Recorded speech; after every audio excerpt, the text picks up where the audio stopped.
తర్వాత మన Telangana BC SC ST మైనార్టీలు స్థానిక సమస్యలకు స్థానం కొంతవరకు ఉందంట. భాష సరళంగా ప్రజలకు దగ్గరగా ఉంటుంది, పర్లేదు. ఇక ఓసీలు న్యూట్రల్ అంట, ప్రజల పక్షాన ఉన్నది కొంతవరకు నయమే. ప్రభుత్వ భజన కొంతవరకు ఉందంట కానీ పూర్తి స్థాయిలో లేదని చెప్పేసి అంటుంది. రేటింగు 5 స్టార్కి 4 స్టార్ ఇచ్చిందంటే మన తెలంగాణ ఇలా ఓకే, పర్లేదు అన్నట్టు, కొనొచ్చు. బీసీలకు ప్రమాదకరమా అంటే బీసీలు కొనవచ్చు అని చెప్పేసి పర్లేదని చెప్తా ఉంది మన తెలంగాణ గురించి. ఇక నమస్తే తెలంగాణ ఈమె చూడరు. ఇక ఈమె కోసం మొన్న అంటే అంతకుముందు అసలు యాక్చువల్గా చాట్‌జీపీటీకి ఇస్తే ఇది పేపరే కాదు, ఇది కరపత్రం అని చెప్పింది. సరే, నిన్న నుంచి కొంతవరకు ఇస్తున్నట్టుంది.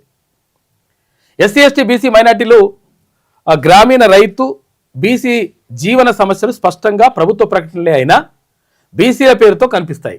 ప్రభుత్వ ప్రకటనలే అయినా కానీ బీసీల పేరుతో కనిపిస్తాయి. బీసీలకు మంచి చేస్తున్నాం, ఆ సంక్షేమం ఈ సంక్షేమం ఉంటుంది కదా ప్రకటనలు, ఆ ప్రకటనలు కనిపిస్తాయట.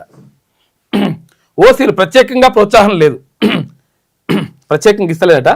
ఇవేంటంటే ఏమున్నా కానీ మా ఆయన గురించి రాసుకొస్తానని అంటుంటుంది అనమాట. ప్రజల పక్షాన కొంతవరకు ఉన్నది, ఎందుకంటే ఇప్పుడు ప్రతిపక్షంలో ఉన్నది కాబట్టి ఆ మట్టుకు కనిపిస్తుంది, లేకపోతే అది కూడా అసలే ఈ ఇంచు కూడా ఉండదు అందులో. ప్రభుత్వ భజన ఉన్నది అని చెప్పేసి అంటున్నది, ప్రభుత్వ భజన కూడా చేస్తాడు వీళ్ళే. రేటింగు 5 స్టార్కి 4 స్టార్ ఇచ్చి నయమే. ఇంకా బీసీలకు ప్రమాదకరమా అంటే బీసీలు కొనవచ్చు, పర్లేదని చెప్పేసి నమస్తే తెలంగాణకు రేటింగ్ ఇచ్చింది ఇలా చాట్‌జీపీటీ.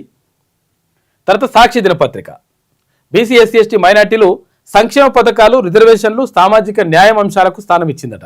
కానీ ప్రశ్నించే కోణం కన్నా ప్రభుత్వ వివరణలే ఎక్కువనేట. ఎక్కువ ప్రభుత్వానికి డబ్బా కొట్టినట్టుగా ఉన్నదట పేపరు.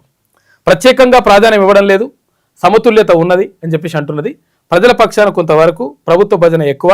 రేటింగు 5 స్టార్కి 3 స్టార్ వచ్చింది. బీసీలకు ప్రమాదకరమా అంటే కాదు అని చెప్పేసి అంటుంది. బీసీలు కొనొచ్చా అంటే జాగ్రత్తతో కొంటే ఒకవేళ జాగ్రత్తగా చదువుకోవాలని చెప్పేసి అంటుంది.